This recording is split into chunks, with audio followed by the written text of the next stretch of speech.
The Museum of Outdoor Arts is a museum where the only walls are the mountains, the only roof the sky. It is integrated into some 400 acres of the Greenwood Plaza Business Park. It is the place where architecture, nature, and art converge.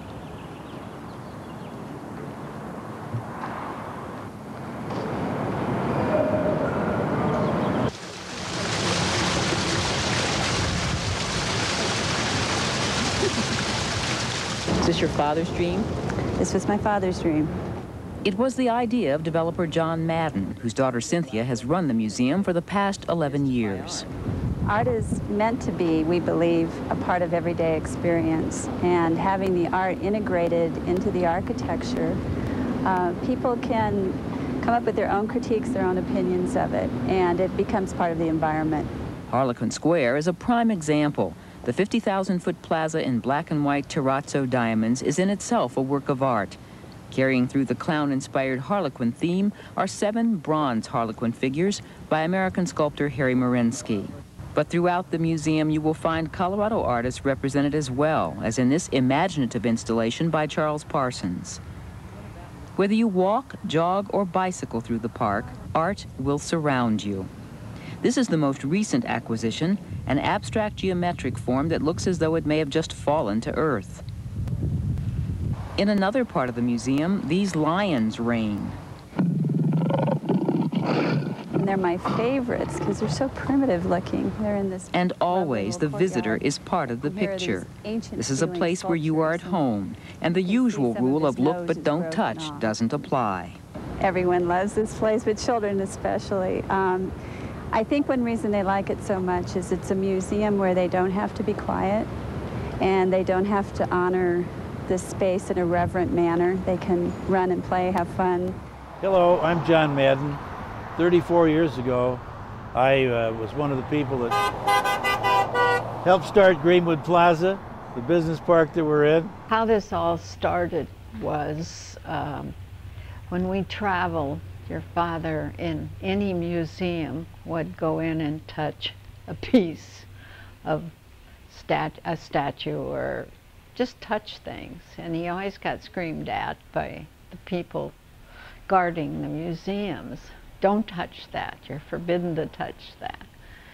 And that was, well, like in Greece and well, from New York to Greece to many other places, he always got scolded for touching anything. So in his heart, he wanted to build an outdoor museum where anyone could go and touch the pieces that Cynthia and family have chosen to be part of Denver's art. Having developed this collection, and it's still being developed, what the real goal is to get the people of the community, particularly the young kids, not only so that they understand and have an interest, but get the kids to take an interest in something beside computers and high tech.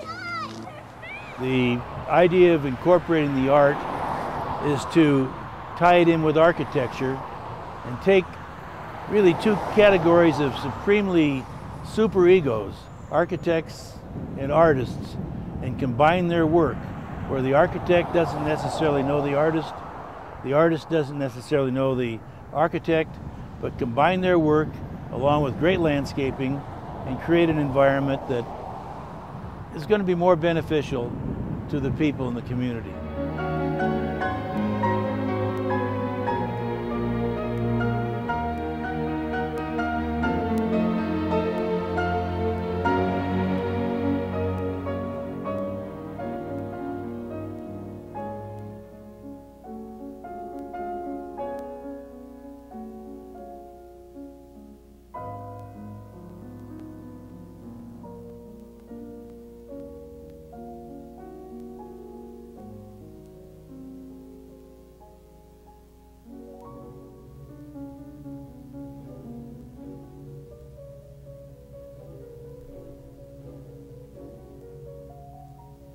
Cynthia took the Fiddler's Green Amphitheater and turned it in from a landscape award winner that George Hargraves had done into an absolute cornerstone, endowment cornerstone for the museum. She took the artwork that was located particularly in Greenwood Plaza, and gave it ubiquity.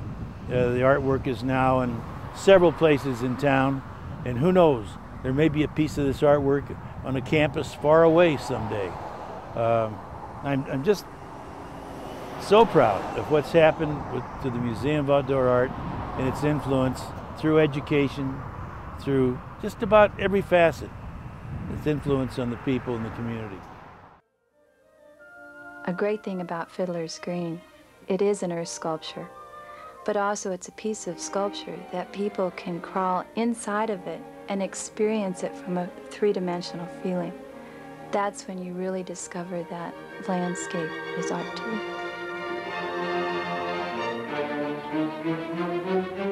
Fiddler's Green has become an icon or a well-known contributor to the overall metro area. I mean, it's a world-class facility. It just has to be owned by the museum, and we contribute back by allowing, again, the city to utilize the City of Greenwood Village. We promote the SCFD specifically. This will be our third year with the SCFD Bear Fair, which helps get the word out for the SCFD, and it also raises money for the museum. The other unique thing about the amphitheater is that we also have a park, Sampson Park, which is adjacent to the facility, and it's the main entrance for anyone that's going to concerts during the summer. And we, at all times, have a permanent art collection in Sampson Park, and we do special exhibitions at other times. And so in any given summer, at least 200,000 people are exposed to the arts just through their attendance of both the exhibition at Sampson Park, but also their attendance to the art show they went to go see. The energy that we have inside our vessel, and that's why these are vessel forms. Our souls, our hearts, our thoughts are just a container, and our containers are used up. But that energy and that heart and that soul is spread out somewhere to a higher plane. This is a reference to that. And I have some very close friends and loved ones that I myself want to say that this is a celebration for them. My mom, that passed away about 10 years ago, and my sister, Paula, and my good friend. When I explained this to my dad said, I woke up at 3 o'clock in the morning and wrote a poem.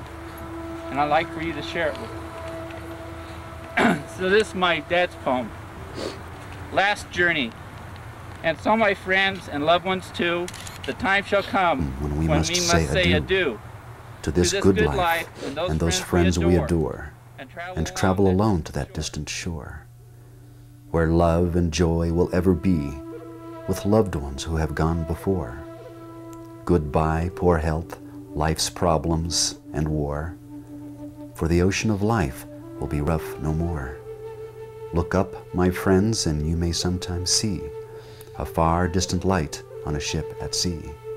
It may come for you, and it will come for me, for that blessed journey to eternity.